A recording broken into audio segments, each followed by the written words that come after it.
share that link on our Facebook, and I'll send out an email to everyone who registered with that link as well. So you don't have to worry if you have friends who weren't able to watch, they will be able to watch. Thank you. You're welcome. Okay, well, I think I'm going to start. We're already live on YouTube, not YouTube, on Facebook. And so we have people watching there as well as people, as well as we have 50 people already on our Zoom program. So I'm going to hit record and then I'll start officially yammering on for a few minutes before I introduce our main speaker. So let me hit record to the cloud. And we are recording. So good evening, ladies and gentlemen. Welcome to the Museum of the Southern Jewish Experience, one of our live programs that we do on occasion. And we'll be doing more of these in the coming months as we get closer to opening. I'd like to start out by congratulating the New Orleans Saints on their recent football victory just a few minutes ago. So everyone here in New Orleans is very excited about that. Since we're doing a sports themed program, I thought I would mention that. And I would ask you to remain muted just in case you have barking dogs or meowing cats or anything like that. It will help to be able to hear Richard. So let me start out by introducing our speaker for tonight. And right before I do that, I have an assignment for y'all, which is during this program, if you know of a Southern Jewish athlete, current, past, future, put it in the chat, because we're always trying to find information about the Southern Jewish experience. And of course, sports is part of not just the experience in the South, but all over the world. And so if you know of Southern Jewish athletes, just type the name or any information in the chat while we're all talking about tonight's topic. So Richard Neugass was born in Washington, D.C. in 1946, an early baby boomer. He went to public school there before completing a BA at Amherst College in 1968. He was drafted into the Army and was deployed to South Vietnam from 1969 to 1970. He worked in Saigon in an Army intelligence unit, very safe in those years in Saigon. He has been a nursing school teacher, a video conferencing pioneer with MCI, and an entrepreneur creating video memoirs for families and institutions. Richard is active in a lifelong learning institute at Dartmouth and in several community organizations that raise funds for nonprofits. He's married, has 2 children, and 5 grandchildren so far. Now, I can hear an echo of myself, so someone is probably not muted. So make sure you're all muted. And now it is my pleasure to introduce our main speaker for tonight, Richard Neugass. Take it away, Richard. Thank you, folks. Good evening, everyone. My family, friends all over the place, Washington, D.C., Vermont, and elsewhere. I want to thank some people first, very briefly. There's a gentleman on this call named Mark Bowman who came to me several months ago and said, I was thrilled by the story of your father. And he's been searching for a venue to tell the story. He found Kenneth and MSJE with the help of a relative of mine, Margaret Epstein. So thanks to all of you for giving me this opportunity. And now a disclaimer. I am not a historian. but I am an expert in my father's story about the Olympics. And I did a writing piece about the Olympics, during which time I learned a lot more. So I'm not the expert, but there are um, lots of amazing stories, including my father, some of which I will cover. Um, I want to read, before we get to the next slide, the letter that made him uh, famous in this venue. This is the part. I have been advised on what I believe to be unimpeachable authority that the German pledges have not been kept. Under these circumstances, as an American citizen who believes sincerely in the cardinal tenet of freedom of religious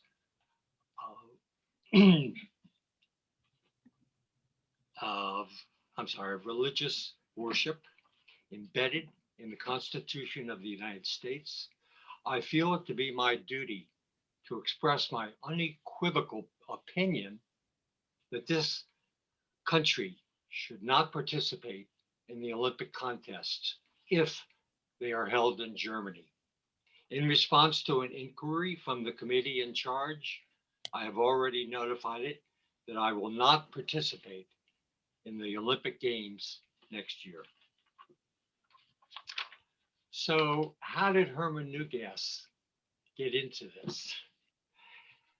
First of all, today is his 106th birthday, born 1915. So, happy birthday, Dad. And I hope you enjoy hearing your story. Next slide. All right, so here we go. So I'm going to share my screen so that we can all see some of this great story that Richard is going to tell. We are calling this program A Southern Jew Boycotts Hitler's Olympics, the Herman Neugass story. And we're going to start way at the beginning. This is Dad at probably age 2 and 4. He was born in Mississippi, but soon after moved to New Orleans and lived there through his years at Tulane. His father. Next slide, please. Mm-hmm. His father, Leo, was the youngest graduate of Tulane, age 16. He died, however, when my father was 12. His mother was one of 6 sisters and a brother. Next slide, please. Mm-hmm. Oh, wait. I'm sorry. Before we go on, where in New Orleans did he live? Did he grow up? On St. Charles Avenue, not far from Tulane. Very good. Okay. So next slide, you'll see the yearbook of Tulane, the Jambalaya. This was from 1934, his junior year. He had gone to hold on, back please. Back. A little bit about getting to Tulane. He had gone to Isidore Newman School. He was a star student and a star athlete. He played in every sport that they offered. And tennis was his best sport. So when he went to Tulane, next slide. When he went to Tulane, this is him in his freshman year. He was surprised in a way that he got in. He got in on a scholarship. He said that students at that time, good athletes, were rarely good students. So he was somewhat rare as a combination of both. And he also said that it was unusual for Jews to be star athletes.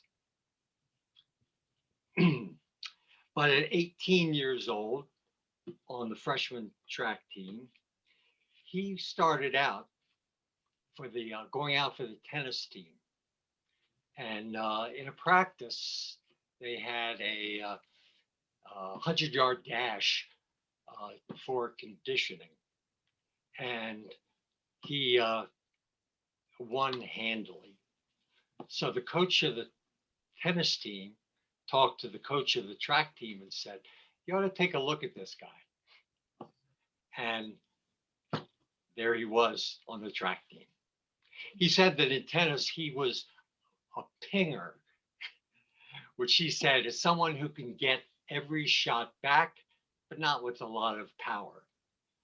So he could beat almost everyone except the best players who had both consistency and power. But he left tennis behind and track took over. Next slide. So this is him in 1934 winning at the 100-yard dash against Alabama, the Crimson Tide. Next slide. Well, wait a second. First of all, I just want to say that these pictures are incredible. Are all these pictures from the yearbook? This one is, several are. Okay. In addition to my personal files. Fantastic. And I'm just amazed, when I see athletes, historical pictures of athletes, and you see the kind of footwear that they ran in. Nowadays, everything is so cushioned and engineered. And back then it was just some leather, some simple leather shoes. So that's impressive. And the track itself was a cinder track, That's which right. you won't find today. That's right. This is him at track meet with LSU. The Tulane and LSU were intense competitors. And that year, LSU were the national champions in track. So they had a very strong team. But the gentleman who's second place behind him is a gentleman named Slats Harden, who turned out won the 440 in the Olympics and was a superstar at LSU. Okay, next. This is a picture of his coach, Fritz Oakes. Dad adored him. Having lost his father, Fritz became the father figure, and they loved each other. He saw Dad as his star, and Dad was a very hardworking, dedicated runner. He said in a conversation many years ago that I really wanted to win. If I was in a race, I was going to win. Next slide. So he won big. He broke 2 records in Baton Rouge. His races were the 100-yard dash and the 220-yard dash. They don't run yards anymore. They run meters. In the Texas relays, he tied the world's record, 9.4 seconds. And I just want you to get a sense of how long that is. I'm going to start this timer, and you'll hear when 9 seconds is up. Go.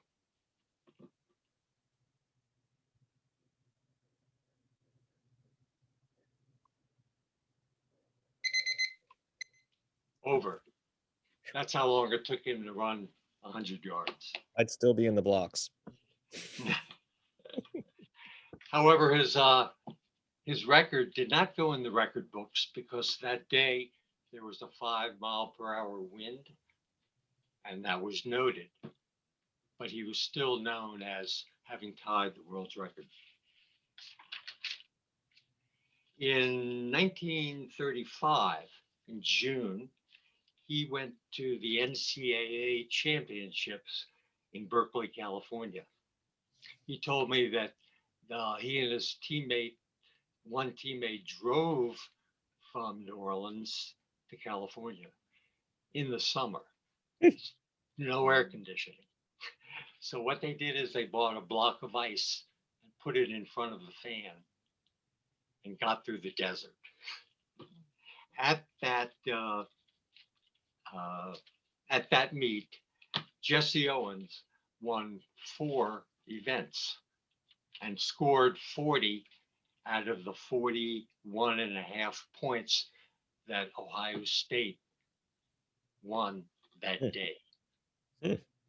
So you can start to see that Jesse is rising above pretty much everyone.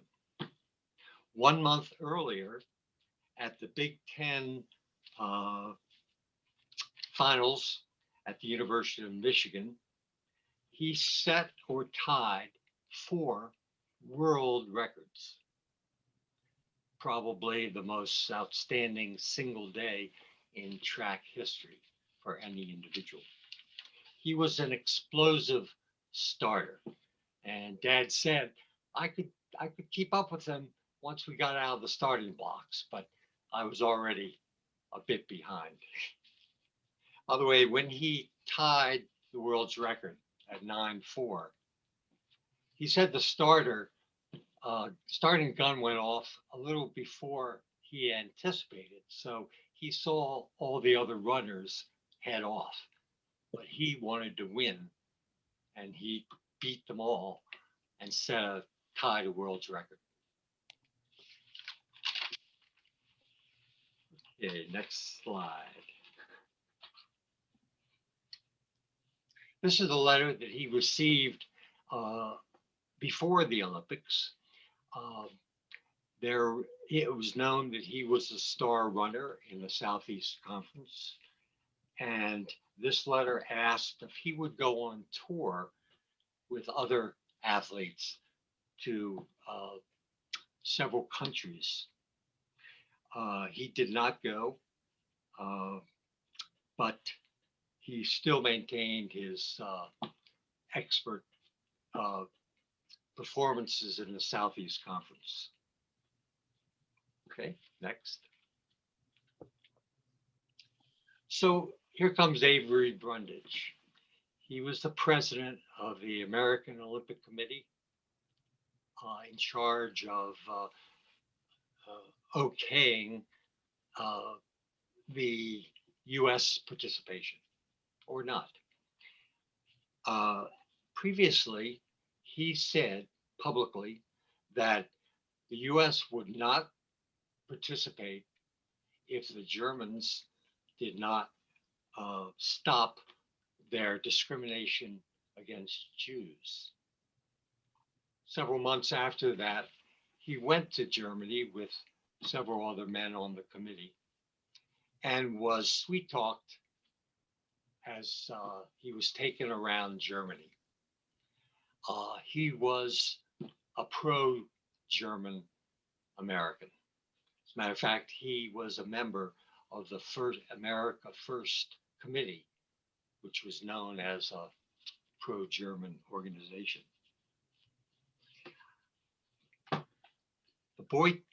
There was an intense effort to boycott the Olympics in 35, especially. And it came down to a key vote in December that would they go or not go. And he led the committee to accept the invitation. They won by only 2 votes. Otherwise, that committee would have boycotted the Olympics altogether. And Richard, let me just remind everyone that in 1935, This is 2 years after Hitler came to power. The Nazi regime passes the first of the Nuremberg laws, stripping Jews of citizenship and the ability to teach in the universities, and eventually everything from you can't own a bicycle and you can't have a radio and you can't sell to non-Jews and you can't marry an Aryan. So already, the discrimination was beginning, and harsh.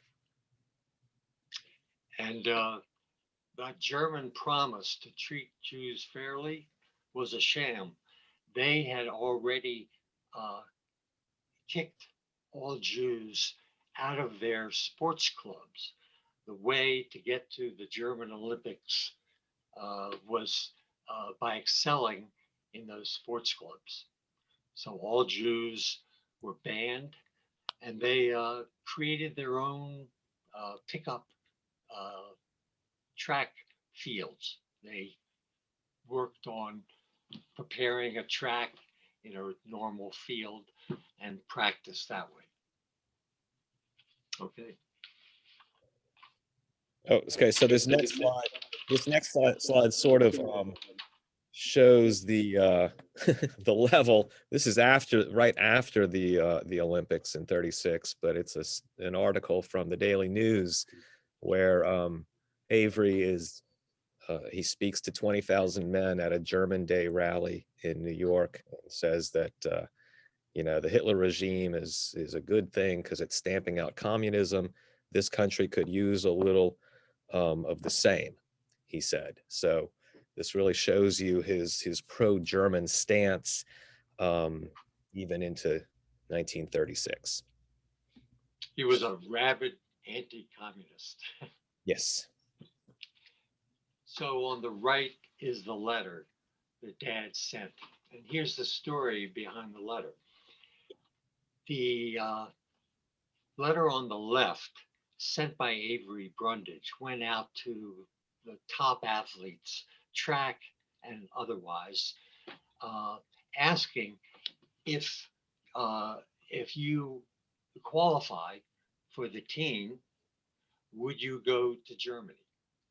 Enclosed is a postcard with yes or no. Please mark your answer. Dad did that and didn't tell anyone. He sent the postcard in, so he made his decision without any public knowledge at all. The next day, there was an interview in the sports section in the Times-Picayune where an LSU runner was asked, well, would you go if they, would you go? You're Jewish. And the man said, why, of course I'll go. Neugass is Jewish and he's going. That prompted my father to write the letter on the right the next day, in which he stated his principled response to this invitation. So And that I ended. have some of those quotes pulled out a little bit. You want me to show those? Please.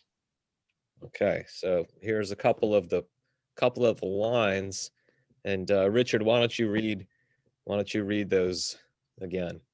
I personally would not have participated in such games in any country in which the fundamental principle of religious liberty is violated as flagrantly and inhumanely as it has been in Germany. So I feel it to be my duty to express my unequivocal opinion that this country should not participate in the Olympic contests if they are held in Germany. Someone asked, so what was the response of people to this public statement?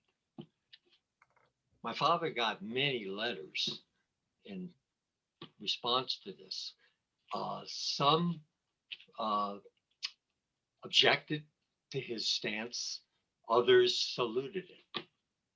What he said is that the Jews in New Orleans and the South did not want to, quote, make waves. They didn't want controversy.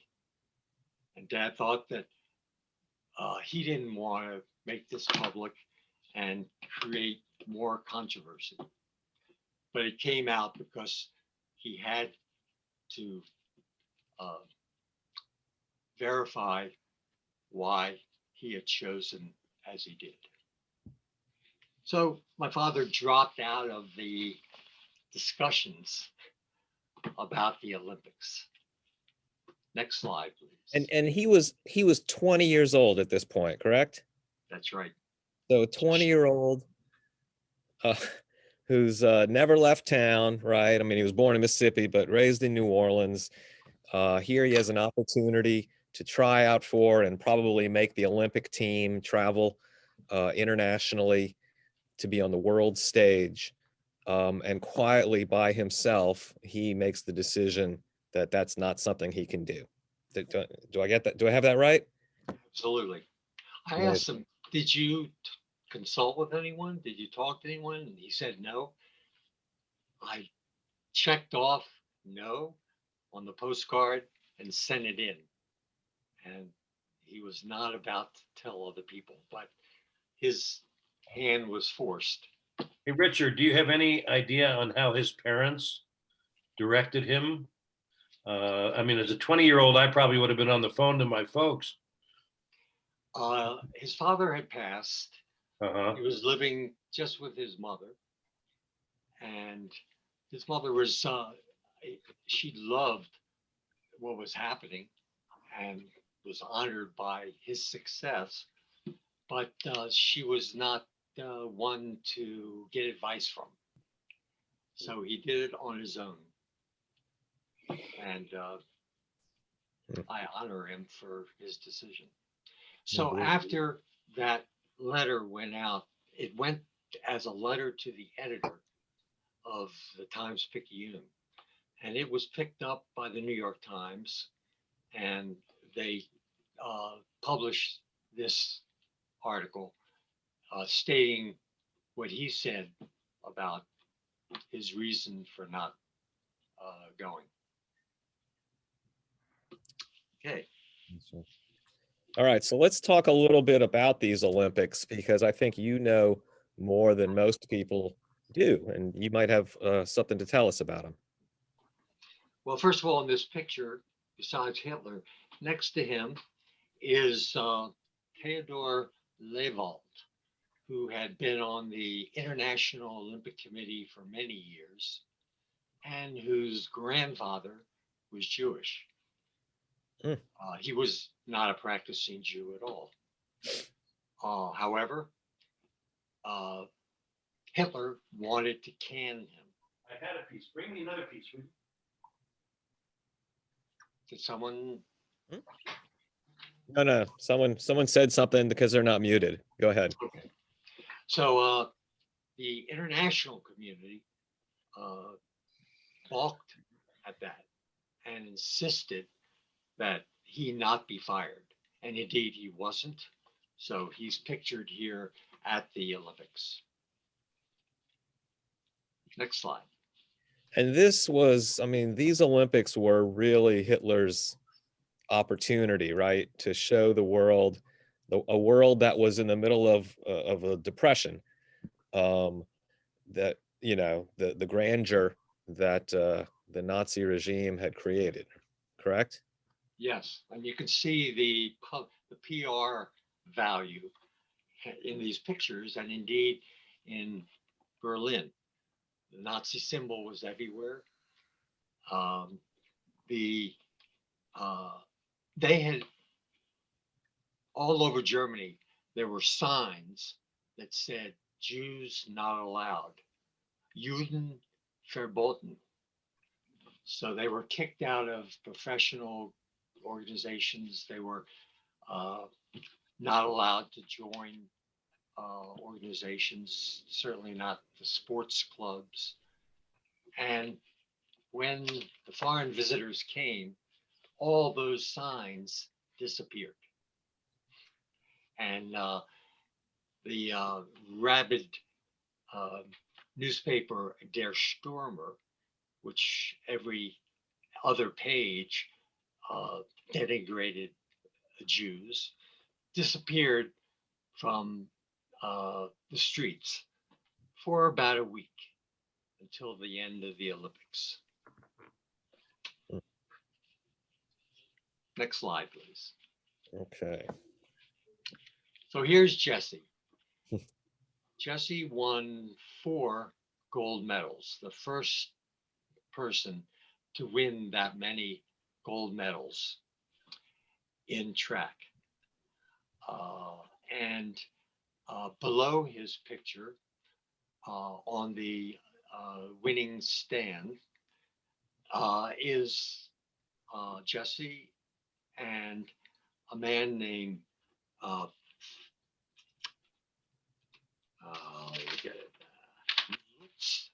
Long, Carl Ludwig Long. He competed with Jesse in the long jump. And there's a story that the two of them became fast friends. And even during the competition, Long came up and showed Jesse something about his approach run. And Jesse listened and won that event as well as 3 others. But the 4th medal was the key. The morning of the relay race, the last day of the Olympics, the American team met and the coaches announced who would be in the relay race. They announced, next slide, please. They announced that these 2 Jewish runners, Marty Glickman and Sam Stoller, would not be in the relay. This surprised everyone because they had been practicing throughout the preparation, throughout the boat ride over in relays. It was standard practice, but not a rule, that in the Olympic trials, the first 3 runners would be individual runners, and the next 4 would be relay runners. And Glickman and Stoller were among those last 4. So everyone assumed, oh, of course they will run. So there was great shock in that room when that announcement came. And Jesse Owens said, Coach, let Sam and Marty run. I'm tired. I've already gotten my medals. Let them run. The coach looked at him and said, you be quiet. I'm the coach. And that was the end. They did not run. Next slide. Instead, these 4 gentlemen won. Owens on the left, Ralph Metcalf next to him, and 2 USC runners, Wyckoff and Draper. The head coach, Cromwell, was the head coach of USC. So there's some reason to think he put his boys in. But everyone acknowledged that this was, he kept the Jews out. And the theory is that Brundage conferred with Goebbels and the other leaders who said, don't run the Jews. So these 4 ran. They tied the Olympic record. They didn't set a world record, and they won. They won by 15 yards. But there was a judge watching the race who who almost disqualified them because of the baton toss. When you pass the baton, you have just so many yards within which to pass the baton. And if you do it outside of that designated space, you make a foul and you're disqualified. That judge hesitated for a minute, but did not call the foul. So the Americans won. Jesse Owens won his 4th medal, and the Jews were excluded. Many years later, the the International Olympic Committee awarded Glickman and Stoller, who had passed, gold medals, acknowledging the funny business that went on. Next slide. Well, let me ask you a quick question here. Yes. Did your dad ever tell you how he felt following the Olympics as they were? Of course, they weren't televised, but he could hear things on the radio. He could read things in the newspapers, maybe even newsreels at the cinema. He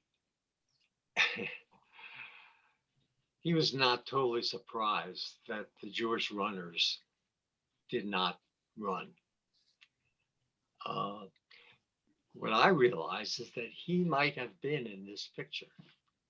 He might have been, if he had run in the top 3, he would have been in the individual races, not the relay. So a lot of ironies in yes or no. Yeah. He was philosophical about it.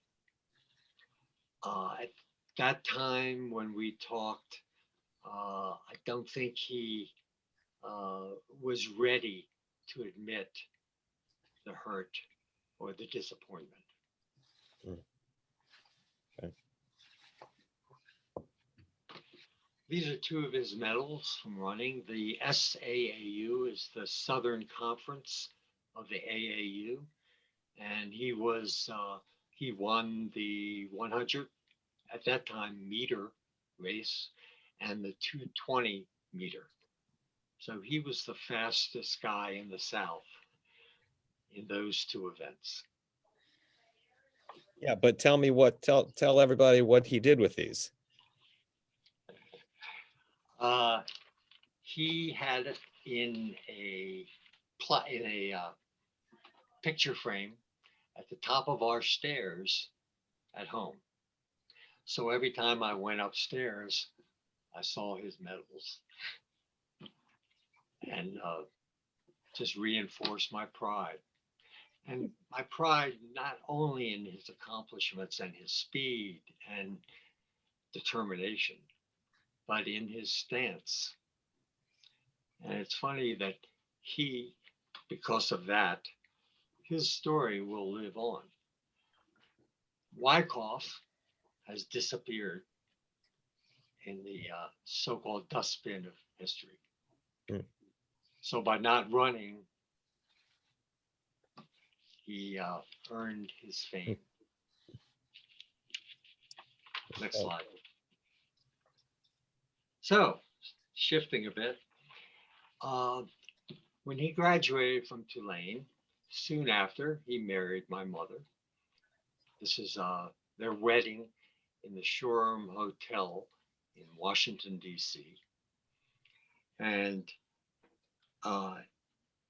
he moved to Washington because of discrimination against Jews in the following way.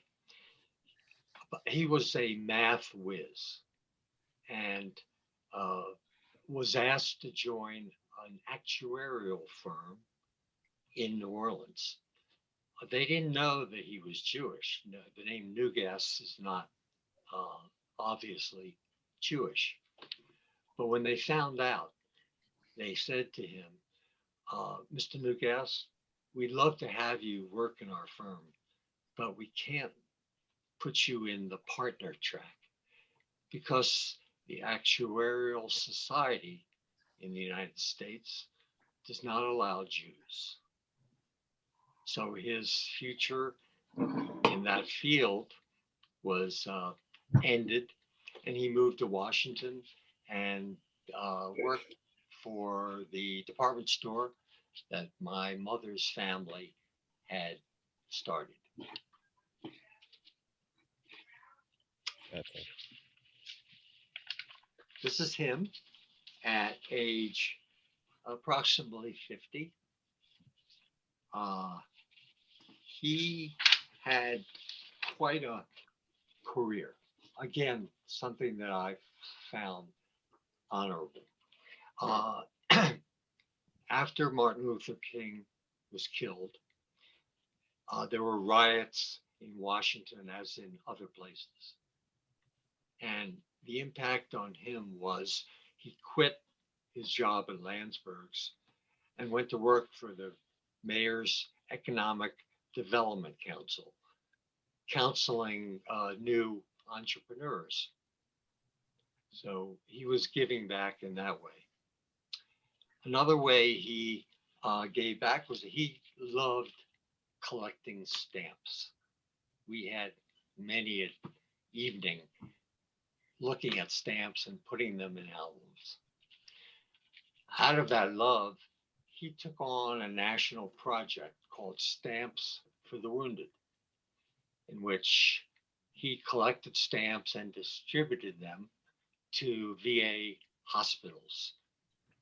The idea was that paraplegics or people who were not ambulatory would have an activity that was already set up.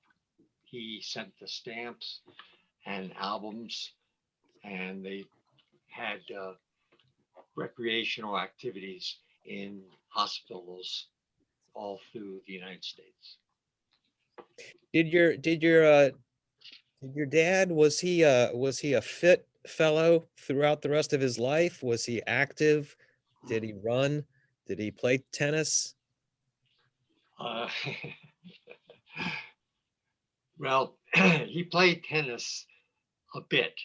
Golf became his main sport, but he played with me until I got good enough to beat him. That ended his playing tennis. I understand. So, All right, so let's talk tennis about was- this. Let's talk about this this next chapter, this next Olympic chapter in his life. right.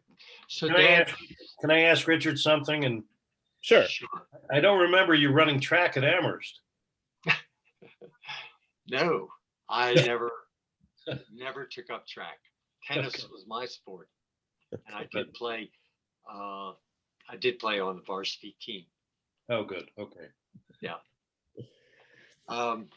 No, track. I think it was too intimidating going up against a world record holder. Anyway, his story disappeared largely until 1980, when Carter boycotted the Moscow Olympics. That was in response to the Soviet invasion of Afghanistan. Irony, here we are mired in Afghanistan. That was at the end of 1979.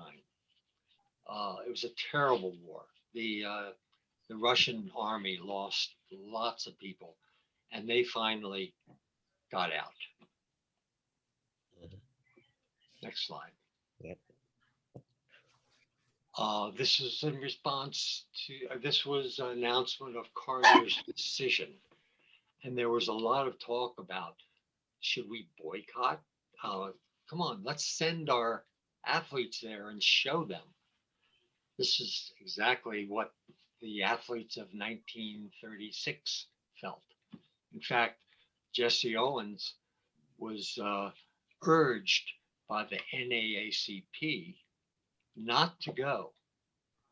They said, you should stand on principle and boycott. But Jesse, rightfully so, I believe, said, no, I'm going to show them what I can do. And he did. But this story in 1980 reinvigorated Dad's story.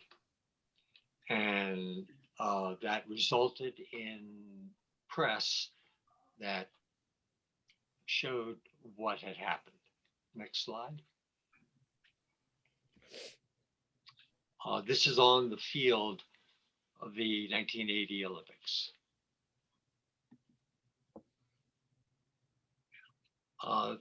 This shows a letter that my father received, signed by Jimmy Carter from the White House.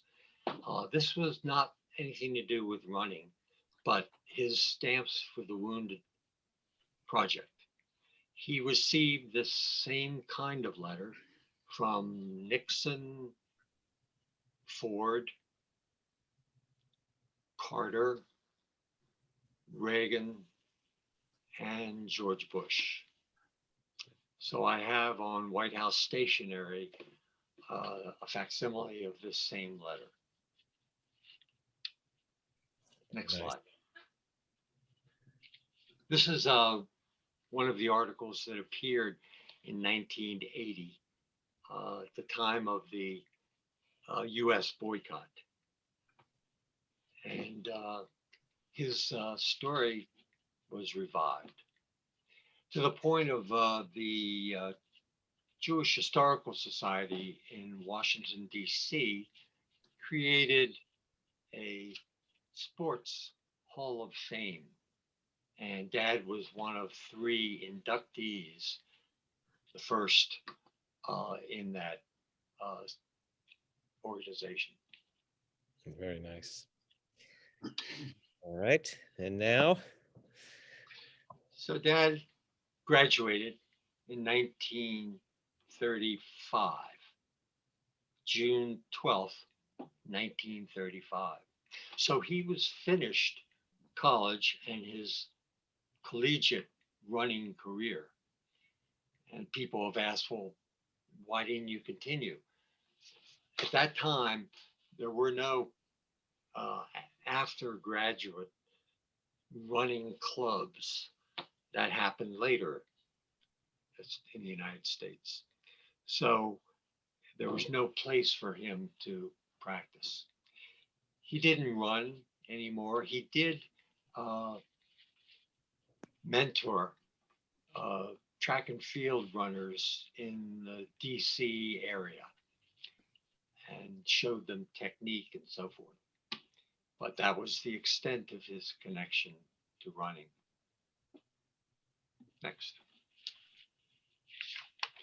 So Tulane, in their athletic office on campus, honored their best athletes. Here were the All-Americans, mostly football, but Dad was one. His plaque is circled, but you can't see it very well. But in the next slide, there it is. Unfortunately, Katrina destroyed that building, and it has not been rebuilt.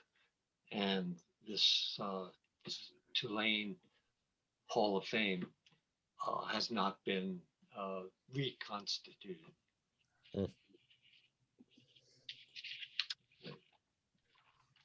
1996, the U.S. Holocaust Museum mounted a special exhibit called the Nazi Olympics.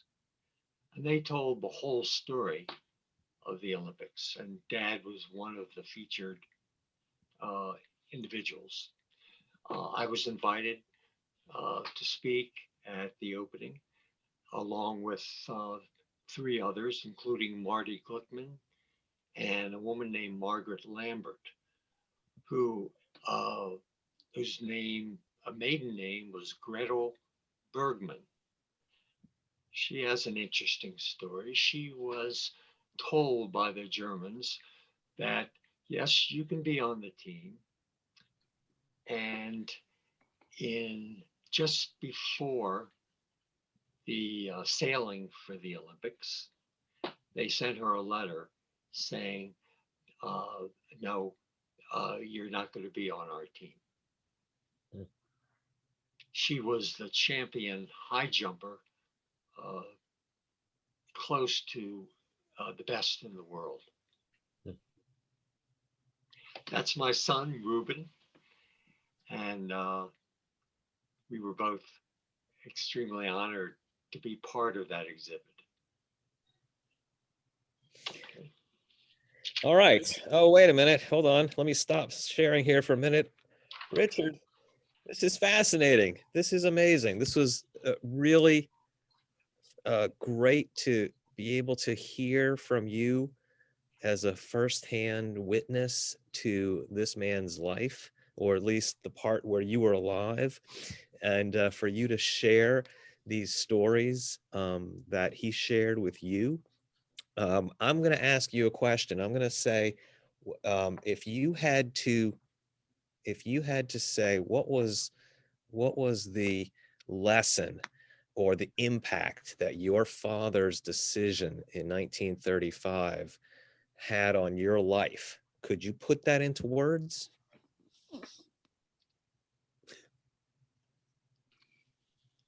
Principle is the most important thing, and integrity, personal integrity, is the most important thing in life. And I honored his choice far above his actually going.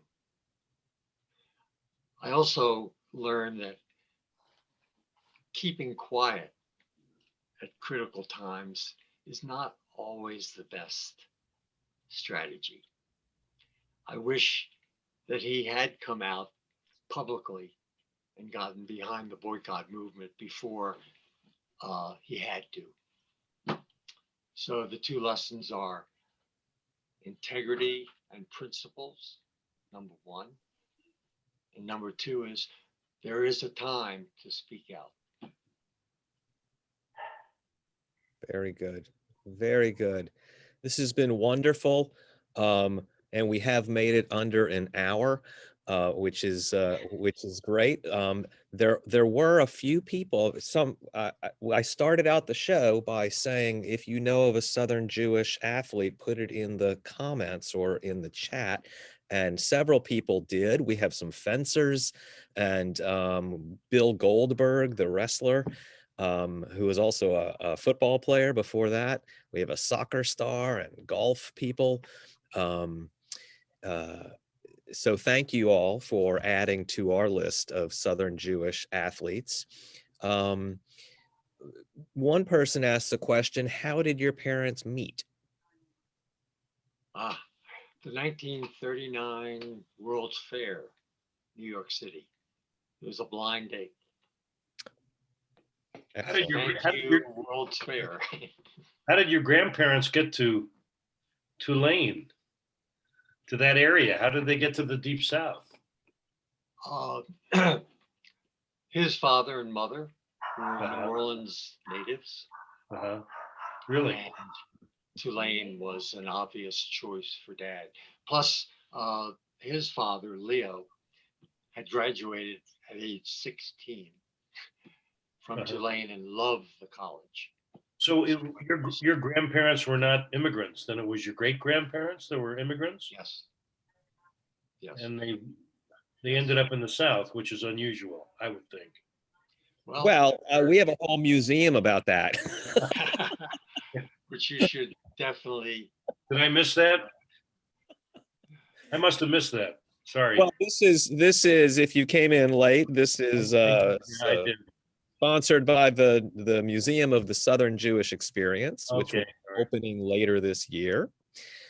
Everyone who is on this right now, I'll be sending you an email probably sometime tomorrow with a link to this program on our YouTube channel. It will also have information about signing up for our newsletter if you haven't already.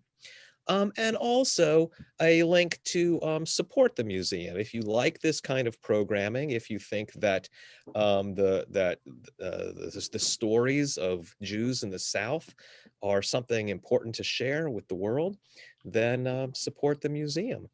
And I would just like to take this opportunity, Richard, to thank you once again for your time, for sharing your stories. This has been great. And I hope that all of you who are watching will agree. Maybe we could all give a little round of applause for Richard and his father's story. And I look forward to seeing everyone on our next program. We'll be doing a great program in February, but you'll have to wait for the newsletter to find out what that's going to be all about. So I'm going to stop the recording now. I'm going to say so long to everybody. Be well, be healthy, wear your masks, and take care. Thank you very much. Everyone. Richard, this is Harvey. I got to say is who knew? I mean, I've known you for probably 30 or 40 years, but never had this, any hint of this. And me too, Harvey. I mean, what, we've known each other since we were 12? Yeah, preteen. Who knew? I remember seeing your parents go back and forth, but amazing. Will you be able to be on Zoom if you don't use YouTube? Will it come over regular Zoom like this has? Everybody can use YouTube. You don't have to have a membership or anything. I just don't use YouTube. But can I be on your program without it?